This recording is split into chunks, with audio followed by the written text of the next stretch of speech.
E nas aulas anteriores trabalhamos a questão do Sermão do Monte e a questão dos milagres, nesse pacote da proclamação do reino de Deus. Como que o reino de Deus foi proclamado em palavra, mas proclamado também em ações, em milagres, em sinais.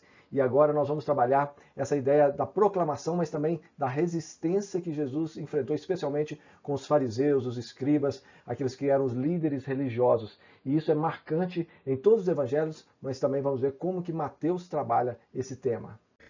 Bom, dando uma breve recapitulada na questão da proclamação do reino, na primeira etapa vimos como que Mateus 5 a 7, no chamado Sermão do Monte, a gente tem esse ensino do reino, essa ética do reino, esse viver do reino. E depois, nos capítulos 8 e 9, vimos o poder e as obras do reino sendo expressas através da cura, da libertação, dessa manifestação de Deus através do poder de Jesus Cristo.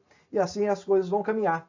E essa missão agora começa a entrar em conflito, não com ela mesma, mas especialmente com aqueles que estavam no cargo ali dos religiosos da época. E essa oposição vai se mostrar cada vez mais crescente. Por exemplo, Mateus 9, esses versos 3, 11 e 34, a gente já vê essa manifestação dessa oposição, dessa resistência. Verso 3 diz assim: alguns escribas diziam consigo, este blasfema, quando ele levanta aquele paralítico antes falando que ia perdoar os seus pecados. Verso 11, ora vendo isso, os fariseus perguntavam aos discípulos, por que come o vosso mestre com os publicanos e pecadores? Jesus sendo questionado, os discípulos na verdade, né, sendo questionados por causa do comportamento de Jesus. Verso 34, os fariseus murmuram, pelo maioral dos demônios é que ele expele demônios. Então, eles vão questionar essa autoridade de Jesus da forma mais direta possível. Então a gente já vê essa manifestação crescente dessa oposição a Jesus. As multidões, por outro lado, elas pareciam ser amigáveis, elas eram tranquilas, mas também frutíferas. Em que sentido? Poucas manifestações assim maiores de crer mesmo no Evangelho de Jesus, de seguir Jesus. Poucos são os que seguem a Jesus. Poucos são os que se manifestam assim, olha, nós queremos te seguir. Mesmo assim, Jesus ainda dá uma apertada nesses. Jesus é compassivo, ele percebe que as multidões estão completamente perdidas. E por causa disso ele age com compaixão e ele cura também por compaixão. E aí já nessa virada do 9 para o 10, no final do 9, a gente vê Jesus enviando seus discípulos, mas sem dar a eles ilusão de que a coisa ia ser fácil. Olha o que diz o texto. Percorria Jesus todas as cidades e povoados, ensinando nas sinagogas, pregando o evangelho e curando toda sorte de doenças e enfermidades. Vendo eles as multidões, compadeceu-se delas, porque estavam aflitas e exaustas como ovelhas que não têm pastor. Ele percebeu como que as multidões estavam completamente perdidas. E então se dirigiu aos seus discípulos. A seara, na verdade, é grande, mas os trabalhadores são poucos. Rogai, pois, ao Senhor da seara que mande trabalhadores para a sua seara. Então, o que nós vamos começar a ver agora, a partir do capítulo 10 e 11, é exatamente essa resistência, muito mais do que uma abertura na seara. Quando a gente pensa nesse texto, a gente pensa geralmente assim, não, está pronto para a colheita. As pessoas estão sedentas, querendo Jesus, querendo entregar a vida para Jesus. Mas colheita, seara, ceifa, especialmente no Antigo Testamento, e Jesus, os evangelistas, os apóstolos vão usar isso no Novo Testamento também, está muito mais ligado ao final dos tempos, ao juízo de Deus, do que a conversão em massa das pessoas. E esse juízo, esse julgamento do dia final é mostrado de uma forma muito especial nessa resistência dos fariseus, e é isso que nós vamos ver a partir aqui do capítulo 10. Bom, depois de investir vários capítulos aí do seu evangelho nessa questão da proclamação do reino através do Sermão do Monte, através dos milagres, agora Mateus vai trabalhar 2 capítulos de rejeição intensa. Rejeição em que sentido? A resistência dos fariseus, a resistência muitas vezes do próprio povo em aceitar essa mensagem de Jesus. A coisa não ia ser tão fácil assim e Jesus vai preparar os seus discípulos para isso. Logo no início do capítulo 10, dos versos de 1 a 4, ele vai selecionar esses 12 que vão ser os principais, os apóstolos, e os outros discípulos vão receber orientação a partir da orientação dada a esses 12. E logo depois, versos 5 e 6, ele envia esses discípulos para o local onde ele quer que os discípulos trabalhem primeiro. E tem já uma atenção. Por quê? Jesus fala para não ir para os gentios, as cidades dos gentios. Versos 5 e 6 diz assim, Jesus dizendo, não tome o caminho que leva aos gentios, nem entrem nas cidades dos samaritanos, mas de preferência procurem as ovelhas perdidas da casa de Israel. É interessante, porque se a gente olhar lá ao final de Mateus, quando Jesus, lá em Mateus 28, diz assim, ide por todo mundo, pregai a todas as nações, façam discípulos de todas as nações. Pode parecer assim, mas é meio contraditório isso. E aí vamos pensar um pouquinho em como que a gente lê textos, interpreta textos com dificuldades literais. Algumas pequenas dicas aí de hermenêutica.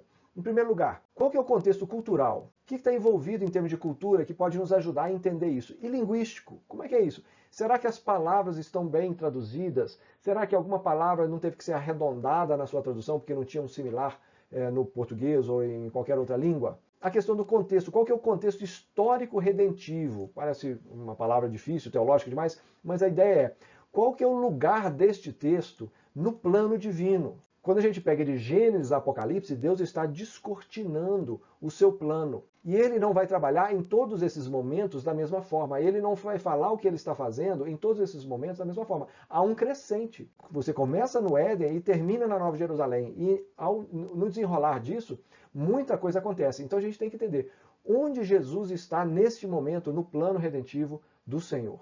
Qual que é o princípio envolvido? O que é que passagens paralelas vão nos mostrar? Ele está citando o Antigo Testamento? Não está citando?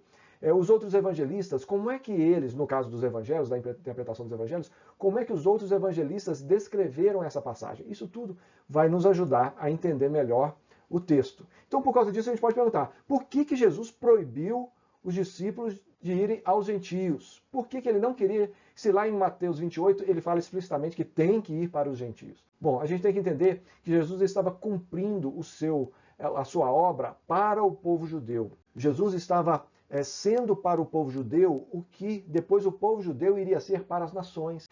Israel é o porta-voz de Deus, é a nação sacerdotal para as nações. Então Jesus está concentrando o seu trabalho em Israel primeiro, para que a partir daí, depois de morto, ressuscitado e o Espírito Santo derramado, aí sim os discípulos iriam para as nações. Tudo tinha o seu tempo. Isso não pode ser absoluto. Por isso que é muito delicado quando a gente pega alguns textos literais, olha só, Jesus disse isso, então a gente tem que fazer isso. Calma, vamos entender dentro do contexto. E aí Jesus vai trabalhar isso lá com a mulher Sirofenícia, a mesma coisa. Olha, eu vim para os da casa de Israel, eu não vim para os de fora. Mas mesmo assim, Jesus já vai mostrando através dela, do centurião, como que ele tinha um olhar já para as nações, e é isso que depois os discípulos vão receber e vão ir para, sim, as nações. Por causa disso, a gente tem que pensar nisso também. Qual que é o princípio geral para o envio de missionários? Isso serve como princípio? Não. Esse fato de ir para os gentios, e primeiro para os judeus, não serve, porque Jesus vai sobrepor isso lá no final. Então, só para a gente entender um pouquinho que a gente não pode ser muito veloz, apressado na interpretação de alguns textos. Esse é um texto que a gente tem que entender ele dentro do contexto do processo redentivo de Deus. Bom, agora Jesus vai começar a trabalhar o que ele quer que os discípulos façam, quais as instruções mais detalhadas para os discípulos nessas vilas, nessas cidades dos judeus. Então ele vai, do verso 7 até o verso 15, ele vai começar a dar essas instruções. Vamos dar uma olhadinha no texto. E à medida que seguirdes, depois que forem para as cidades dos judeus, pregai que está próximo o reino dos céus, curai enfermos, ressuscitai mortos, purificai leprosos, expeli demônios, de graça recebestes, de graça dai. Não vos provereis de ouro, nem de prata, nem de cobre nos vossos cintos, nem de alforge para o caminho, nem de 2 túnicas, nem de sandálias, nem de bordão, porque digno é o trabalhador do seu alimento. E em qualquer cidade ou povoado que entrardes, indagai quem nelas é digno, e aí ficai até vos retirardes. Ao entrardes na casa, saudai-a. Se com efeito a casa for digna, venha sobre ela a vossa paz. Se porém não for, torne para vós outros a vossa paz. Se alguém não vos receber, nem ouvir as vossas palavras, ao sairdes daquela casa ou daquela cidade, sacudi o pó dos vossos pés. Em verdade vos digo que menor rigor haverá para Sodoma e Gomorra no dia do juízo do que para aquela cidade. Olha, riquíssimo aqui, e é interessante porque no início ele já fala assim, olha, preguem que está próximo o reino dos céus, que é justamente o que Jesus já estava fazendo. Ele começa o ministério dele dessa forma. E depois o que é? Curar enfermos, ressuscitar mortos, purificar leprosos, expelir demônios. O que é isso? É exatamente o que Jesus vinha fazendo. Então o que Jesus está querendo dizer é, vão e façam o que eu estava fazendo. vão e me repitam, me repliquem, para que vocês possam anunciar esse reino. De graça recebeste, de graça dai. Não preocupem com a provisão. Deus vai prover. Ele não havia ensinado isso lá no Sermão do Monte? Deus cuida dos pardais, Deus sabe de todas as coisas, não se preocupem. E é isso que ele está querendo dizer aqui. Agora, na prática, vocês conheceram na teoria, agora na prática, vocês vão ter que confiar no Senhor. Não precisa levar nada além do necessário. Entrem na cidade, indaguem, parem, gastem tempo lá. Ao mesmo tempo, há um misto de urgência com calma. Urgência em que sentido? Olha, se não te receberem, sacuda o pé e batam os pés para tirar até a poeira. O que é isso? Essa é uma questão cultural muito própria deles. O que acontecia? Quando os judeus iam, geralmente, da Judéia para a Galileia, se eles tinham tempo, eles passavam pelo Jordão. Nós já vimos isso em aulas passadas. Mas quando ele queria ser mais apressado, ele passava pela Samaria, que era mais curto, mas ele tinha que passar pela terra dos samaritanos, que era uma terra que ele não queria contato, ele não queria conversa com ninguém, nem o pó ele queria nos seus pés, de tanta rejeição que ele tinha dos samaritanos. Então o que eles faziam? Quando passavam da Galileia para a Judéia, a hora que passavam por Samaria, saía da Samaria e entrava na Judéia, eles batiam os pés, as sandálias, para tirar o pó de Samaria dos seus pés. Olha, eu não quero nada com vocês. Essa é a ideia que Jesus está trazendo. Olha, se vocês forem rejeitados, não se preocupem, nem levem o pó daquela cidade, porque vai haver juízo. Haverá juízo. Em verdade vos digo que haverá menos rigor para Sodoma e Sodoma e Gomorra era o símbolo do juízo de Deus no Antigo Testamento, do que para aquela cidade. Então, isso aí é muito forte. Então, você tem Jesus falando com eles para fazer exatamente o que ele estava fazendo, o ensino e as obras do reino, a provisão e a urgência.